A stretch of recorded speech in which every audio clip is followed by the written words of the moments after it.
वाह वाह वाह वाह वाह, क्या बात है, क्या बात है। सुभान अल्लाह। बहुत शुक्रिया ख़वातीन शुक्रिया। और हज़रात, आप सबको खुशामदीद।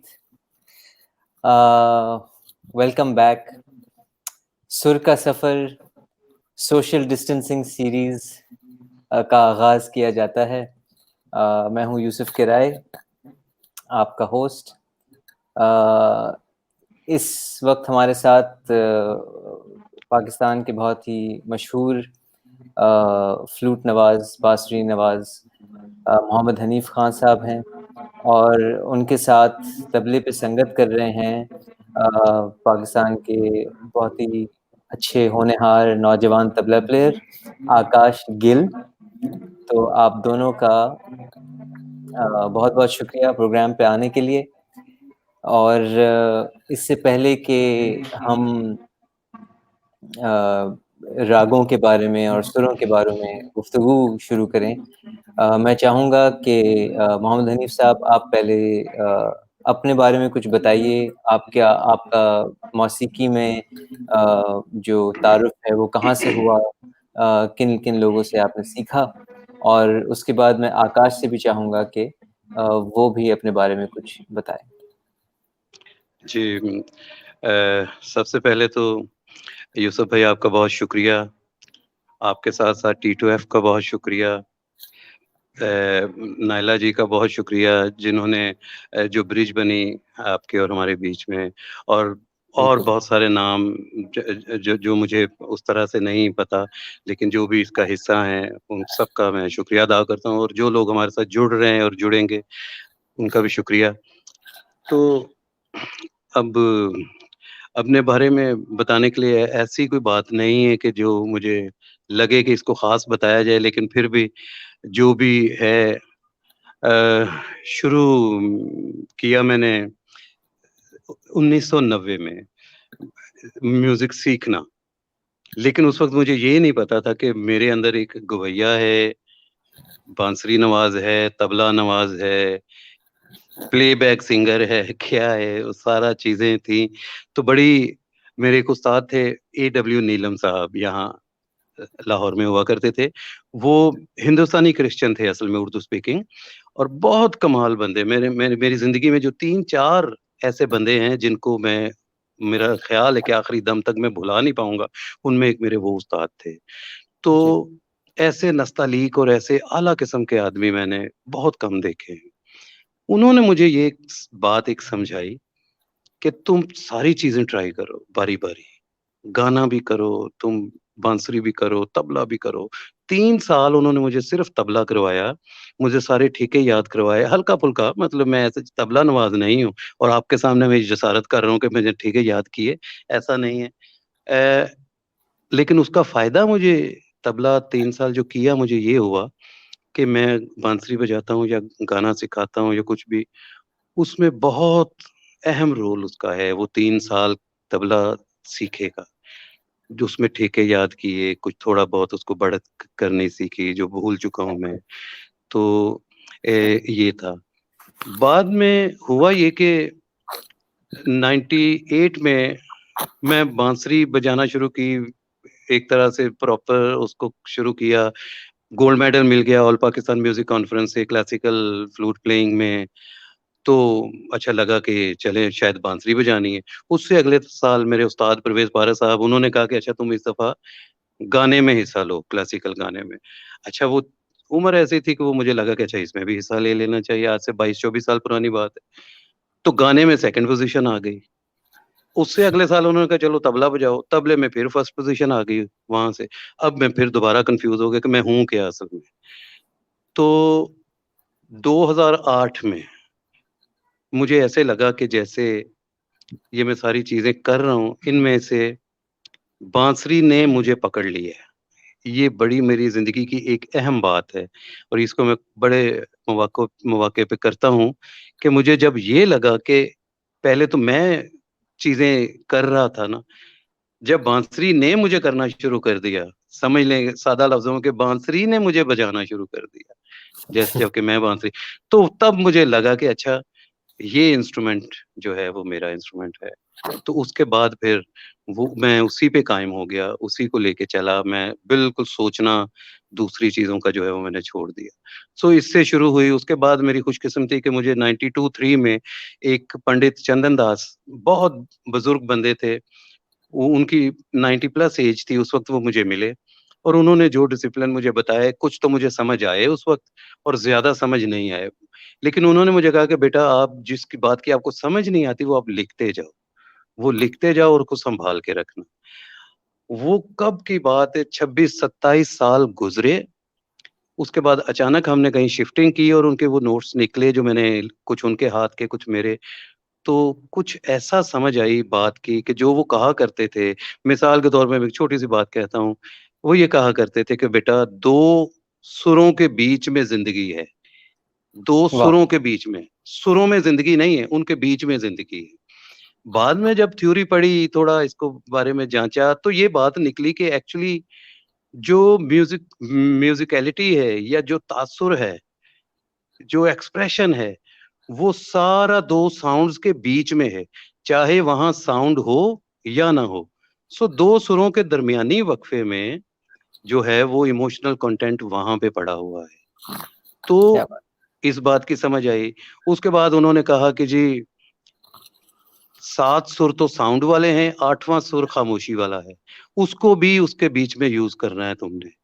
नहीं समझ आई उस वक़्त। बाद में आके जब समझ आई, इसी बात से रिलेटेड है कि जो 2 सुरों के बीच साउंड हो या ना हो, जब वो वक़्फ़ा आता है ना साउंड के बीच में, वो उसके अंदर बज़ाते खुद एक बहुत खूबसूरत किस्म का एक रस मौजूद है, इमोशनल कंटेंट मौजूद है।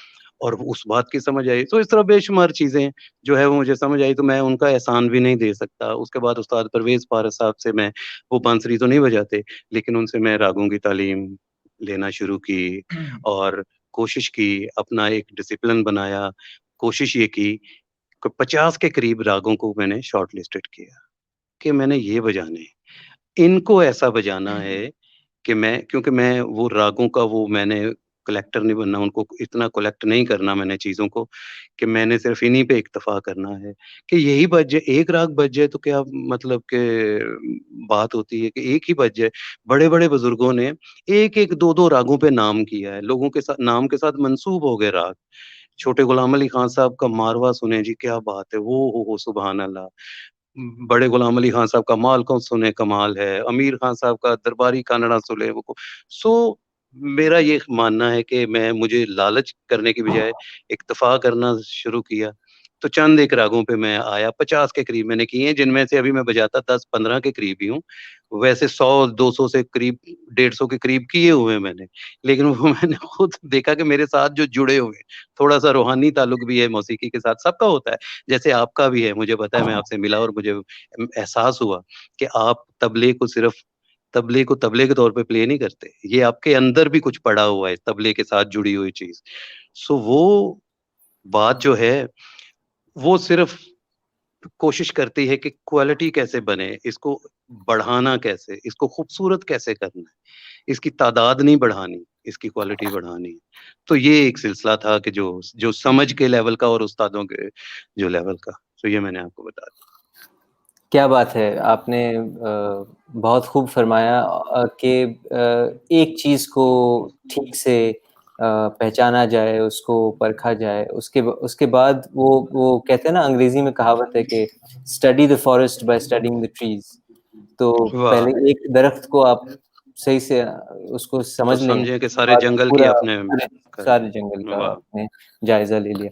अच्छा वाह! और ये भी सच रहा है, बहुत से आर्टिस्ट्स ख़ास करके जो मेलोडी से ताल्लुक़ रखते हैं, कि उनकी शुरुआत तबले से हुई। हुँ, तबले का एक फ़ाउंडेशन बहुत ज़रूरी है, क्योंकि जब लय आपके अंदर बैठ जाए, तो जी।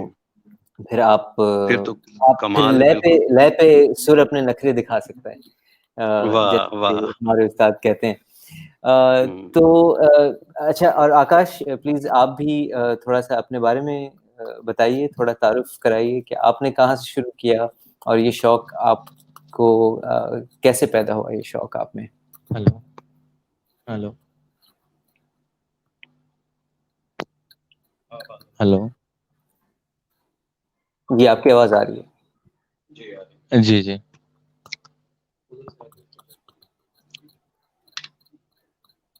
हेलो। जी जी। जी, अस्सलाम वालेकुम यूसुफ भाई, कैसे हैं आप? ठीक ठाक? वालेकुम सलाम।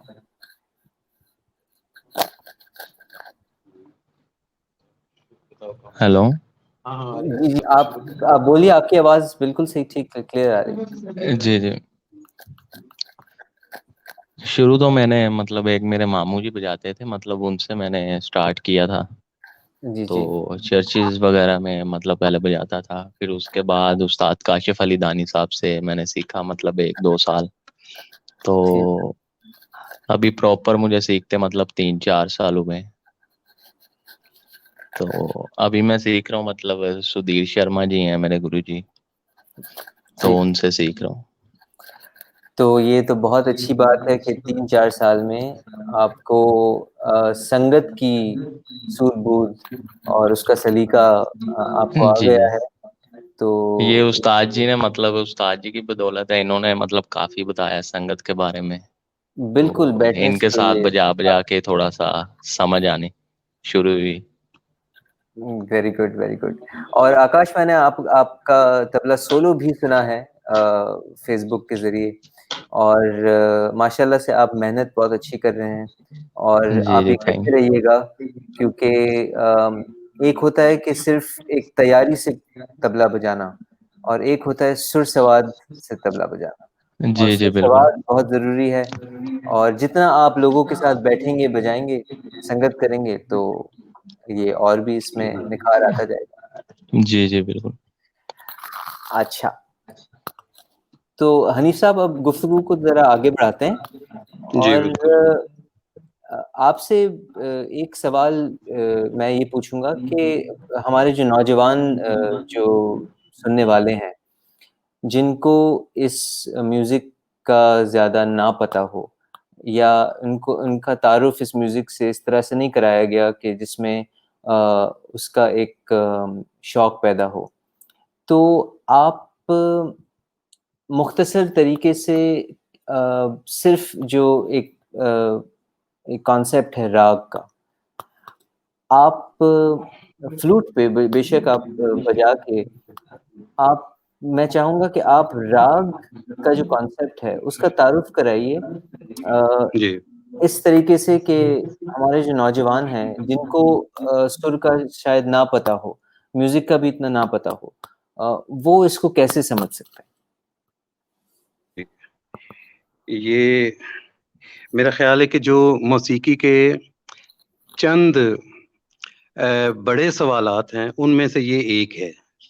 सो ये क्योंकि ये वाक़ई ये बहुत बड़ी बात है, आपने बहुत क्योंकि आप खुद मौसीकी के बंदे हैं ना, तो मुझे बड़ी खुशी हो रही है कि आप असल में बात कर रहे हैं और आपसे बात हो रही है। तो यूसुफ भाई, इसका मैं चाहूँगा कि जिस तरह आपने कहा कि सबको सुरों का उस तरह से नहीं पता और इसकी टर्मिनोलॉजी का भी ऐसे नहीं और ज़रूरत भी नहीं है। जो सुनने वाला है, उसकी कोई ज़िम्मेदारी नहीं है कि वो उसको टेक्निकली भी उसको समझे। बिल्कुल, उसको एस्थेटिकली वो देखे, उसको तस्वीर देखने के लिए तस्वीर बनाना नहीं आनी चाहिए, कोई ज़रूरत नहीं है। सो बिल्कुल, मौसीकी सुनने के लिए मौसीकार होना ज़रूरी नहीं है। तो बिल्कुल। किस तरह हम उस बंदे को, उस ऑडियंस को बता सकते हैं कि राग क्या है, जो आपका सवाल है, हम इस पे आते हैं। बेशुमार सवालात होते हैं लोगों के मौसीकी को लेकर, कि अस्थाई अंतरा क्या है, ये ऑक्टेव किसे कहते हैं, जो स्थान है, मध्य स्थान, मंदर, ये क्या है, या तीव्र, कोमल और शुद्ध, ये 3 टर्म्स हैं, ये क्या हैं, इनको अलग-अलग बताएँ। ये बहुत सारे सवालात होते हैं। तो हम फ़ोकस रखते हैं उसी पे जो आपने पूछा। ये मैं चाहूँगा कि मैं आपको समझाऊँ जो सुनने वाले हैं उनको, एबीसी से या अलिफ बा ता से। बिल्कुल, जिस तरह अलिफ, बा, ता, सा, जा, ये हैं साउंड की शेप्स, उसकी शेप्स हैं। ए, बी, सी, डी, ई, एफ, या हिंदी में ग, क, ग, ज, छ, ये सारी शेप्स हैं साउंड की। सो अल्फ़ाबेट, ये हैं साउंड शेप्स की अल्फ़ाबेट। उसके वो सारे मुख्तलिफ तरह उसको जिस तरह कैटेगराइज़ किया हुआ है, तो बिल्कुल इसी तरह जैसे हम 2 शेप्स लेकर एक लफ्ज़ बनाते हैं। लफ्ज की तो ये तारीफ है ना कि 2 हर्फ या 2 से ज्यादा हरूफ मिलके एक लफ्ज बनता है, और 2 लफ्ज या 2 से ज्यादा लफ्ज मिलके एक फिक्रा बनता है, और वाह 2 फिक्रे या 2 से ज्यादा फिक्रे मिलके एक मजमून बनता है या एक पैरा बनता है। बिल्कुल बिल्कुल इसी तरह अब अल्फाबेट पे ही आते हैं हम वापस, सुरों पे। अब वो शेप्स की अल्फाबेट है, साउंड शेप्स, जैसे मैंने आपको बता दिया। ये फ्रीक्वेंसी की, प्रेशर की अल्फाबेट है।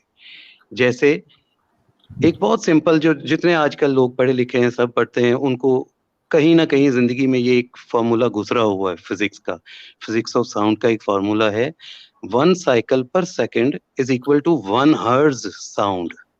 ये बहुत एक फ्रीक्वेंसी पॉपुलर सा फिक्र है। अच्छा, ये बिल्कुल बड़ी कमाल बात है। इसका मतलब ये मैं सिंपल सा बता देता हूँ कि एक व्हील एक पॉइंट से चले और वो घूम के उसी पॉइंट पे वापस आए और उसमें 1 सेकंड लगे, तो उससे हवा कटेगी, जो उसका साउंड पैदा होगा वो होगा 1 हर्ट्ज, जो कि हम नहीं सुन सकते। वो ह्यूमन ऑडिबल रेंज से बाहर है। जो नॉर्मल इंसानी कान है वो 20 हर्ट्ज से सुनना शुरू करते हैं, लेकिन बिल्कुल नॉर्मल इंसानी कान, मेरा नहीं ख्याल कि लाहौर, कराची और फैसलाबाद और इस्लामाबाद बड़े शहरों में रहने वाले लोग 20 हर्ट्ज को सुन सके। ऐसा नहीं नहीं है, क्योंकि हम हॉर्न की शोर आवाज की इतना बात ज्यादा नहीं सुनते हैं जी। बिल्कुल। तो अच्छा, उसमें है कि हम हो सकता है मैं 50 हर्ट्ज या 100 से सुनना शुरू करूं, कोई 80 से सुनना शुरू करे, लेकिन ये डिपेंड करता है कि आप कहाँ खड़े हैं उस वक्त। आप अगर कहीं गांव में चले जाएं, दूर दूर ना ट्रांसफार्मर है, ना बिजली, ना ट्रैफिक, ना कुछ भी नहीं है, तो वहां आपके कान में, आप सब लोगों ने एक्सपीरियंस किया होगा, एक खास तरह की बारीक सी विसल सुनाई देती, बारीक सी। वो हमारी उस वक्त मैक्सिमम रेंज होती है सुनने की। वो विसल जो है वो हम शहरों में एक्सपीरियंस नहीं करते, कभी नहीं, चाहे 20 साल भी रहे, नहीं करते। सो इसका मतलब है कि जब हम जिस तरह के एनवायरनमेंट में जाएंगे उस तरह का साउंड सुनेंगे। मैं बात को वापस लेके आता हूं ताकि इसको थोड़ा मुख्तसर किया जाए कि ये फ्रीक्वेंसी 20 हर्ट्ज से हम सुनना शुरू करते हैं। जो सुरों का जो डिजाइनिंग है वो 440 हर्ट्ज एक स्टैंडर्ड हम सुनते हैं, 440 हर्ट्ज पे जो है ये डिजाइंड है जी। ये बाजा 440 पे ट्यून्ड है, ये बांसुरी 440 पे ट्यून्ड है, वो जो इंस्ट्रूमेंट है वो 440 पे। ये वो मुख्तलिफ डिसिप्लिन दुनिया जी। असल में वो एक सुर की फ्रीक्वेंसी ली गई है, और क्योंकि बाकी जो हर्ट्ज हैं वो इतने अच्छे नंबर्स नहीं हैं, तो एक का तय किया गया कि जो जिसको ए कहते हैं जी मगरिबी जी, मौसम, एज इसको कहते हैं, तो बिल्कुल। वो 220 हर्ट्ज या उसका डबल ले लें तो 440 हर्ट्ज। यस, वो राउंड फिगर बनता है 440, जी तो जी ए पे आता है प्लस, तो उसको लिया गया। तो 440 हर्ट्ज, इसका मतलब है कि एक व्हील 440 बार एक सेकंड में घूमे तो उससे जो हवा कटेगी वो 440 हर्ट्ज बनेगा। तो अब ये जो फ्रीक्वेंसी है, ये तो ग्रेजुअली अगर हम स्पीड बढ़ाते जाएं तो वो फ्रीक्वेंसी सा,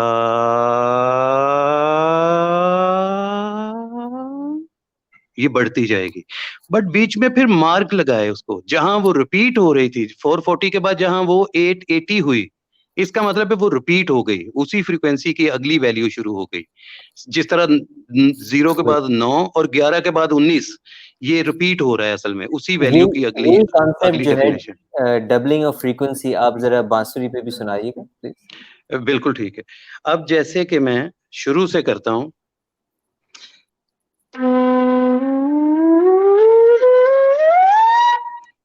सो ग्रेजुअली इसको मैंने साउंड को ऊपर लेके गया, तो वहां बुजुर्गों ने, किसने, ये किसी को नहीं पता कि नेचुरल स्केल किसने डिजाइन किया, तो मुख्तलिफ जगह के उसको मार्क कर लिया कि एक जी एग्जैक्ट इस फ्रीक्वेंसी को बोलना है, फिर दूसरी को बोलना है, फिर तीसरी, चौथी, इस तरह 7 बने, क्योंकि 8वां जब बोला तो वो पहली ही की डबल फ्रीक्वेंसी थी।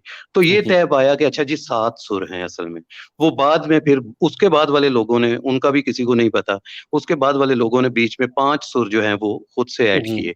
ये और बहस दूसरी हो गई ये जी। ताज्जुब की बात ये है हनीफ साहब के दुनिया भर की मौसीकी में अक्सरियत में इन्हीं सुरों को जो है लोगों ने मुख्तलिफ तरीके से देखा है, जी परखा है, ट्रीटमेंट दी है उनको, और इनमें फिर बिल्कुल। ले दे के अब जो 20वीं सदी में हम आके कहते हैं कि ये 12 हैं सुर, और 7 सुरों के नाम हैं और बिल्कुल 12 सुर हैं। अब बिल्कुल। आप इसको डेमोन्स्ट्रेट कीजिएगा प्लीज, ये जितने जो फैसले हुए हैं कि ये सुर गिने जाएंगे। बिल्कुल। तो अब 1 मिनट की बात हम करते हैं ताकि वो बात जो है वो कंक्लूड हो जाए उस पे सर, जी, जी। कि बिल्कुल उस तरह कि जैसे हम कहते हैं जी, हम नंबर्स देते हैं कि 1, 3, 5, 7, आप इनकी कॉम्बिनेशंस बनाएँ। अब इसमें 2 नहीं है, 4 नहीं है, इसमें 6 नहीं है। बिल्कुल इसी तरह 7 सुरों में से कम 5 और ज़्यादा से ज़्यादा 7 सुरों का राग होता है। 7 सुरों को संपूर्ण कहा जाता है। आपको पता है कि संपूर्ण माने पूरे से है, संपूर्ण। 6 सुर का राग जो है उसको खांडव कहा जाता है 6 से, और औडव का मतलब 5 सुर का राग। 5 से कम और 7 से ज़्यादा सुरों का राग नहीं होता। ये मुख्तलिफ कॉम्बिनेशन उन 12 सुरों में से लेके मुख्तलिफ तरह के कॉम्बिनेशन बनाते हैं, तो वो पूरा एक पैकेज है, उसका नाम रख देते हैं, ये टोड़ी है। फिर दूसरा कॉम्बिनेशन बनाया वो भैरव है, तीसरा बनाया उसका नाम भैरवी रख दिया, एमन रख दिया। ये मुख्तलिफ फ्रीक्वेंसीज़ को चूज़ करते हैं, बिल्कुल उस तरह जैसे हम एक लफ्ज़ बोलते हैं मुस्तकबिल, तो हुँ, हुँ। मीम लिया, सीन लिया, ते लिया, काफ लिया और बे और लाम। ये मुख्तलिफ जगह से हमने ये साउंड शेप्स उठाई और एक लफ्ज़ डिज़ाइन कर लिया। इसी तरह क्या राग बात के 12 सुरों में से मुख्तलिफ सुर मुख्तलिफ जगह से उठाते हैं और उनको ख़ास ख़ास तरीके से कुछ उसमें उनको रूल्स होते हैं, पिरोया उनसे जाता उसको जब मिक्स करते हैं, बनाया जाता है, तो वो एक राग की शक्ल बन जाती है जिसके बाहर नहीं जाने की इजाज़त होती कि जी आप राग अनाउंस किया तो इसी में बजाएँ। मैं आपको चंद एक रागों की मुख्तलिफ मिसालें इसमें देता हूँ। है। जिसमें कुछ प्लीज़। कोमल, कुछ तीवर और वो चीज़ें आएँगी। सबसे पहले मैं एमन बजाऊँगा, एमन के सारे सुर तीवर हैं। सा एक ही रहेगा हमारा, तो उसमें मैं रागों की कोई 8-10 शक्लें आपको दिखाता हूँ। जी। मैं अपना तानपुरा ऑन कर दूँ। जी।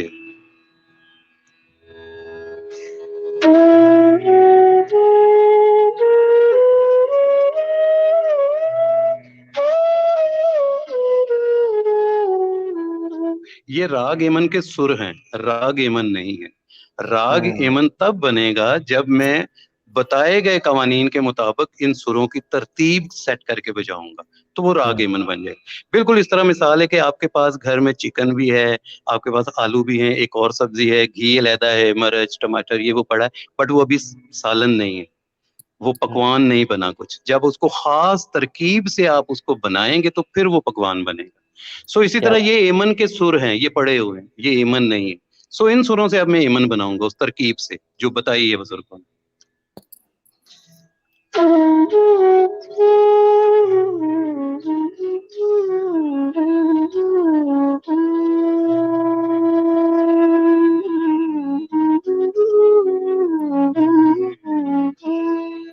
क्या बात है!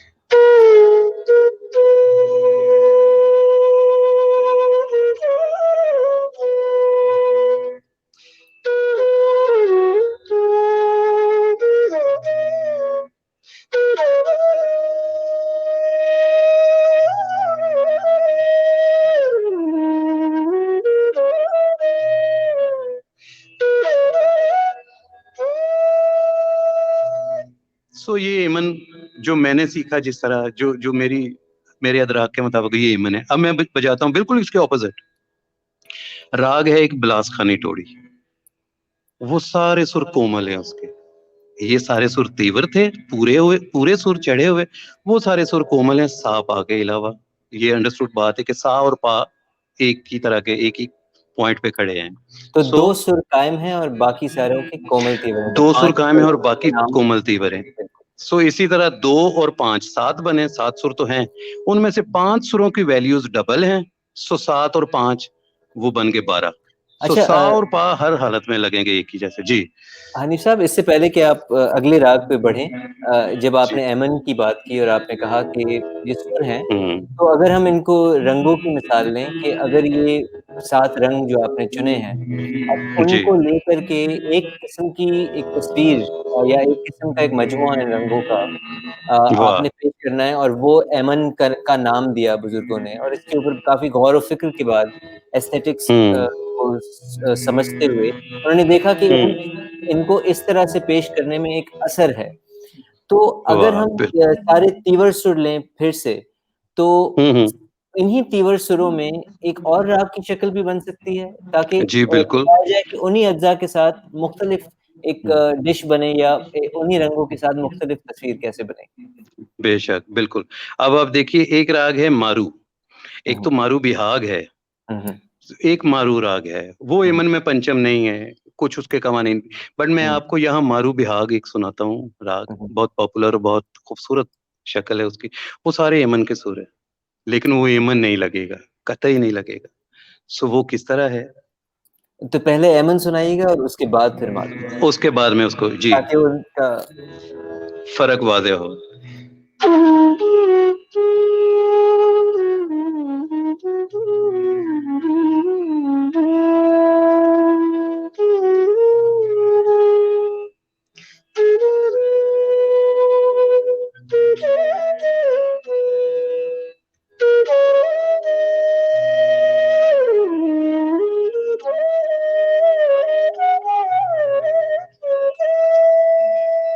ये यमन हो गया। अब मैं फौरन मारू बिहाग में जाता हूँ।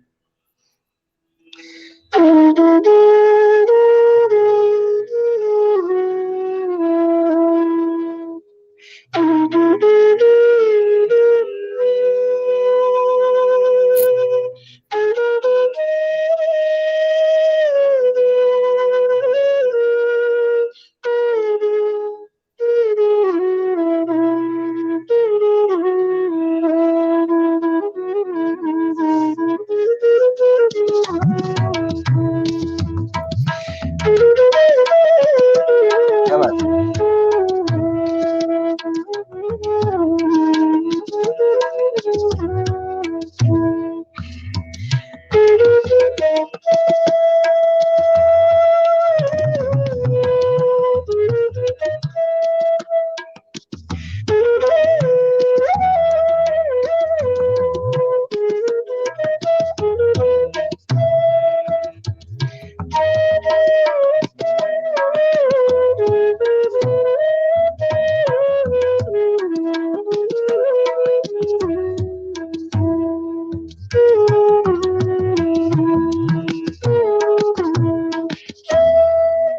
क्या बात है?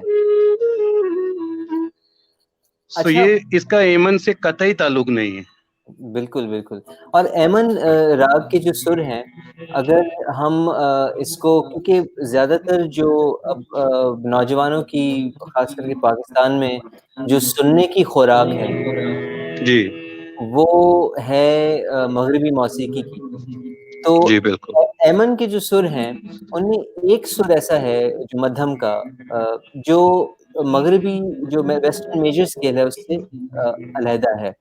जी, वो जो तीव्र मध्यम हम कहते हैं, जी, जी, और इसमें कोमल मध्यम या शुद्ध मध्यम नहीं लगता। जी अ, बिल्कुल। तो अ, वो राग जो है जिसमें शुद्ध मध्यम का इस्तेमाल किया जाता है, जो शुद्ध स्केल कहते हैं जी, मौसीकी में, वो राग बिलावल, या जो जी बिलावल बिल्कुल। आर्ट जी, कहा जाए। जी, जी, तो मैं चाहूँगा, क्योंकि और मैंने ख़ास करके इस राग का क्यों मेंशन किया है, क्योंकि मैं फिर चाहूँगा कि इस राग में एक सुर बदल के आप ही के फ़ेवरेट राग का प्रचार किया जाए, जी जिससे बिल्कुल, एक सुर बदलने से कितना फ़र्क मिज़ाज में बन सकता है। बन आप सकता है, मैं बिल्कुल। चाहूँगा कि आप ये दिखाइए।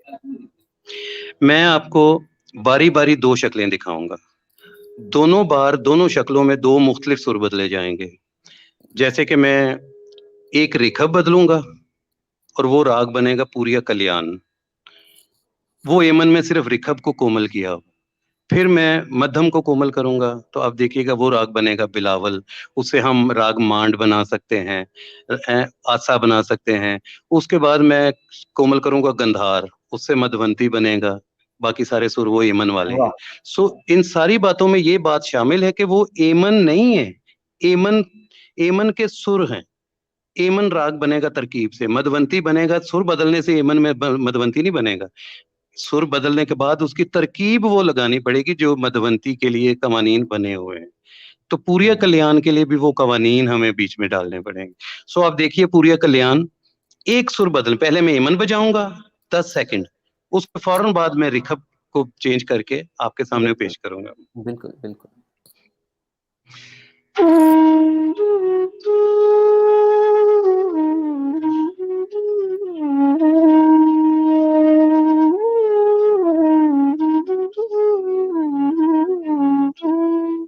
वाह! हुँ।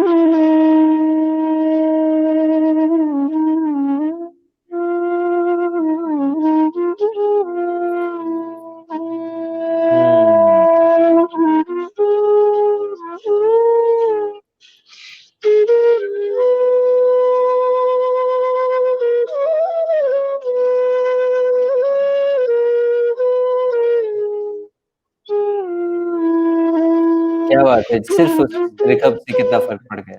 सिर्फ रिखब बदलने से वो हुँ, सारी दुनिया बदल गई राग की। बिल्कुल, सुर बिल्कुल। वही है एमन वाले, बट एक सुर बदला। अब आप देखिएगा मांड, उसमें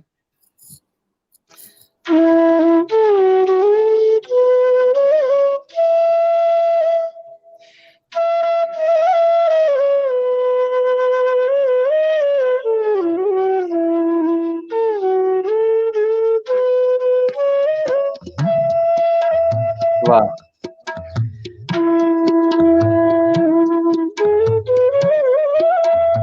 राजस्थान की पहचान। वाह!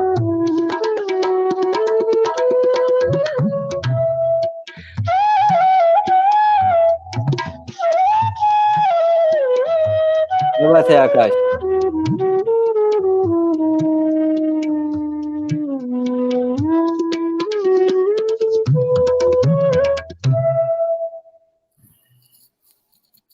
तो ये बना मांड, और अब देखिए एक सुर मध्यम हमने शुद्ध लगाया इसमें, और वो राग अजीब सा बन गया। अब अगर मैं, अब देखिए एक राग दुर्गा है बिलावल ठाट का। दुर्गा में एमन के ही सुर हैं, बट वो उसमें और सुर कम कर दिए, तो क्या खूबसूरत शक्ल बन जाती है। 5-7 सेकंड का मैं आपको सुनाता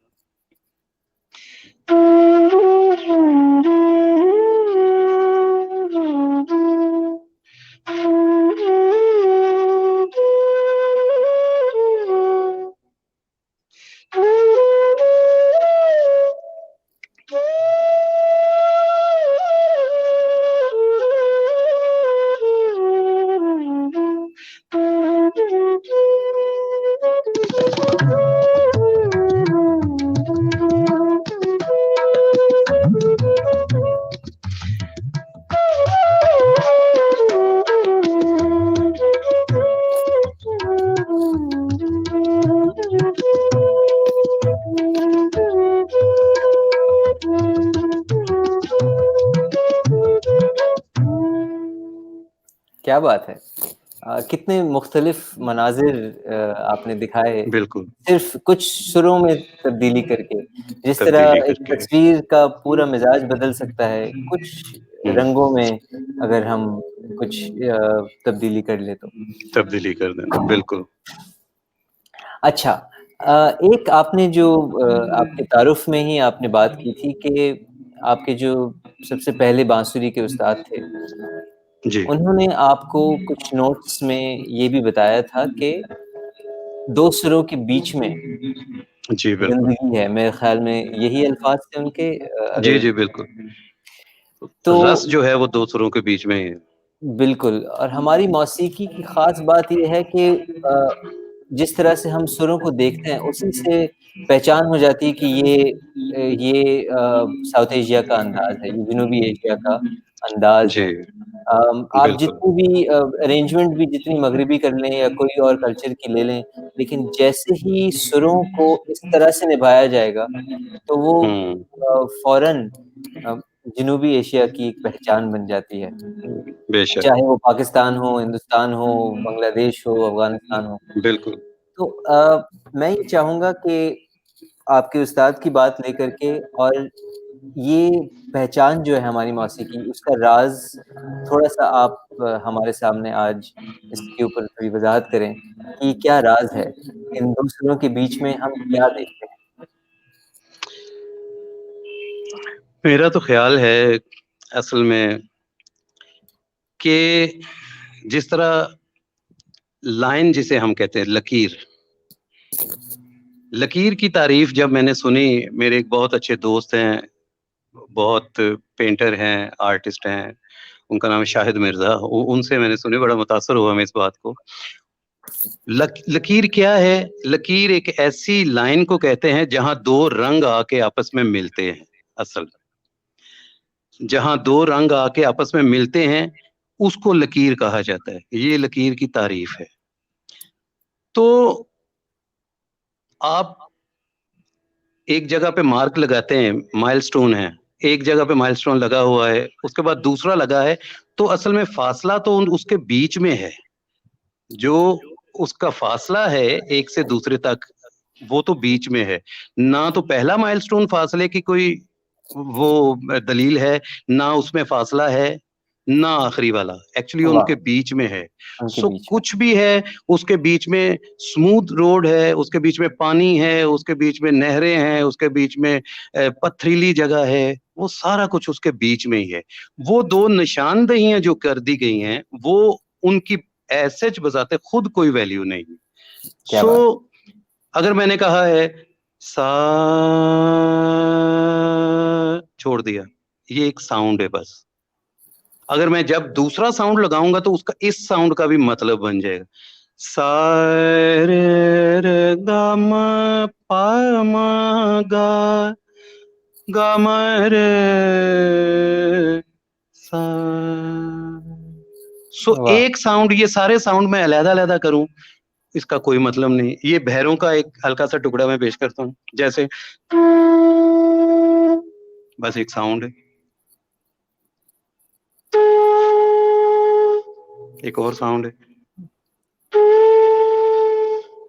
अब इन्हीं तीन सुरों को, ये तीन आवाजों को, हम अभी चूंकि साउंड की बात करें, दो साउंड्स के बीच वाले वक्फे की, सो अभी हम सुर के तौर पे सुर वाली टर्म इसमें यूज नहीं कर रहे, ताकि बिल्कुल। बात हमारी उसमें रहे। तो हम्म।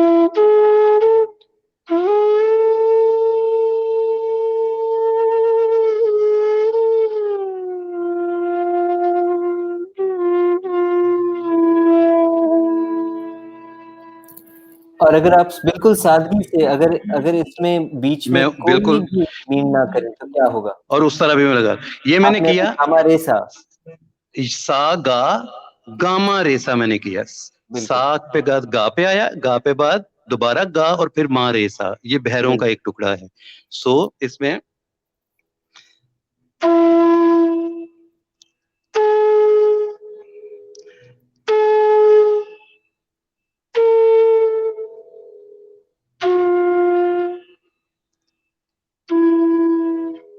तो ये बगैर इनके बीच में जुड़त नहीं रखी, अलग-अलग सुर पड़े हुए हैं। अब अगर उनका इसको रिश्ता मैं नहीं उस कायम किया। तरकीब से, तो वो आप देखिएगा कि वो क्या बनता है।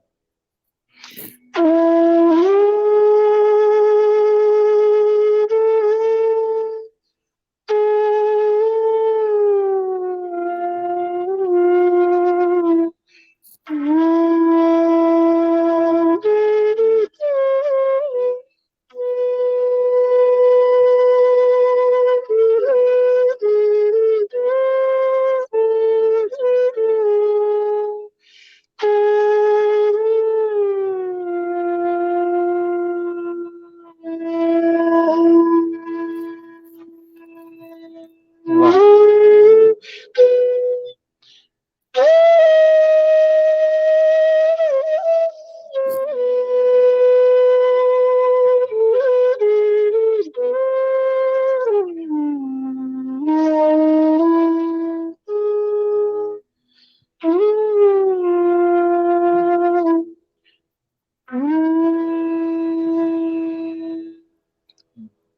सो इसमें मैंने ये किया कि जब मैं रे के बाद सा लगाना था, तो मैंने उसके बीच में 1.5 सेकंड का अंदाजे से वक्फा दिया। उसमें ना आवाज थी, ना म्यूजिक, कुछ भी नहीं था। बट जब वो मैंने पंचम से धेवत से सा की मीण बनाई उसके बाद, तो वो लगा उस खाली जगह का भी एक मतलब था। सो क्या वो बात। बात ज़हन में बैठी कि 8वें सुर के तौर पे वक्फे को यूज करना है, तो बीच बीच में उसको लगाते जाना है। कहाँ लगाना है? जहां आपकी एस्थेटिक सेंस कहे, उस राग के कवानीन के मुताबिक। तो और ये कितने मजे की बात है कि क्योंकि जाहिर सी बात है, ये समंदर है, इसमें जी। सात सुरों के बीच में उनके रिश्ते कायम करना, उनका एक वाह! सफ़र पैदा करना इस तरह से, सुर बिल्कुल। का सफ़र जो इस प्रोग्राम का भी वाह! नाम है। नाम तो इसको कायम करने के लिए इसको आगे बढ़ाने के लिए ताकि कानों तक पहुँच सके, कितने सारे ऐसे स्ट्रक्चर्स बनाए गए। ऐसे खाके जैसे ख़याल गायकी हो गई, ध्रुपद गायकी हो गई, जी। ठुमरी हो गई, अम, हुँ, हुँ।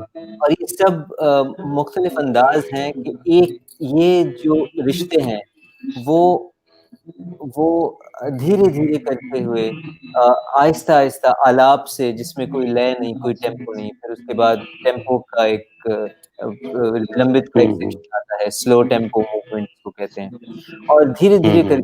लेकिन इसमें ये ज़ाहिर होता है कि सुनने वाले को भी सब्र चाहिए, क्योंकि इसको तेज़ी से नहीं 5 मिनट में सिर्फ़ नहीं सुना जा सकता। इसको हुँ, हुँ। बाकायदगी से अंदर भी सुकून पैदा करना पड़ता है। वाह! ताकि इस बिल्कुल। सुकून का कुछ से महज़ूज़ हो सकें लोग। तो मैं अब चाहूँगा बिल्कुल कि ठीक। क्योंकि आपने राग भैरव की बात की है, तो जी। मैं चाहूँगा कि आप अ, हालाँकि ये सुबह का राग है और अब शाम का वक़्त हो जी, चला बिल्कुल। है, लेकिन हमारे बहुत सारे बिल्कुल। हाज़रीन जो हैं, वो अमेरिका, लंदन वग़ैरह में भी इस प्रोग्राम को सुन हुँ। रहे होंगे और वहाँ अभी सुबह का वक़्त है। तो मैं जी, चाहूँगा बिल्कुल। कि आपने इतना अच्छा एक माहौल राग भैरव का बना लिया है, तो क्यों ना आप हमें थोड़ा-सा इसी को सुनाएँ और बीच-बीच में मैं चाहूँगा कि आप वज़ाहत भी करें कि अब कौन-सा सेक्शन आप सुना रहे हैं। जी, बिल्कुल ठीक।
क्या बात है, क्या बात है!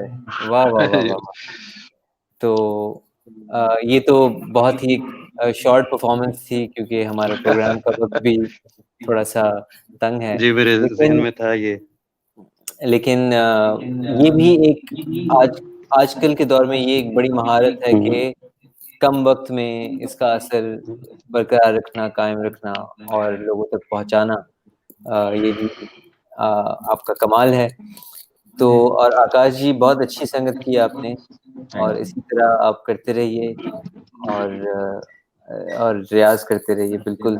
बहुत ही अच्छा आपने इसको सँभाला है और हनीफ़ साहब आपकी गाइडेंस बिल्कुल रंग ला रही है। बस मेरी कोशिश है कि ये संगत करे कल ये फ़हीम अज़हर साहब के साथ बजाए हैं, वो बहुत खुश हुए हैं। वो लाइव एक सेशन था हमारा आलम ख़याल से, तो उसमें ये उनके साथ पहली बार बजाए हैं। तो मेरी कोशिश है सबके साथ बजाएँ और आपकी दुआ रहे इनके साथ, आप इनके एक तरह से सीनियर हैं बाकायदा उस्ताद साहब। बिल्कुल, बिल्कुल हमारी दुआ है इनके लिए भी और बहुत-बहुत शुक्रिया आपने इस प्रोग्राम में सुरों के रंग भरे और हमारे जो नाज़रीन हैं उनको कुछ सीखने को भी मिला होगा, उम्मीद है कि उनको कुछ जानने को मिला होगा। ज़ाहिर-सी बात है, ये फ़न ऐसा है कि इसको करने से इसका और भी एक मज़ा है इसको लेकिन जैसे कि जी। आपने फरमाया कि सुनने वाले को ज़रूरत नहीं है कि वो इस मौसीकी को पूरी तरह समझ सकें। इसका असर तो है, वाज़िह है और यही है सुरों का सफ़र। बहुत-बहुत शुक्रिया मोहम्मद हनीफ़ साहब, आकाश गिल और नाज़रीन आप लोग का बहुत शुक्रिया कि आपने ये प्रोग्राम सुना और हम इसी तरह और भी आर्टिस्ट्स का तारुफ़ कराएँगे और इंशाअल्लाह ये प्रोग्राम लॉकडाउन में भी इस तरह से जारी रहेगा। खुदा जारी हाफ़िज़। रहे इंशाअल्लाह। खुदा हाफ़िज़।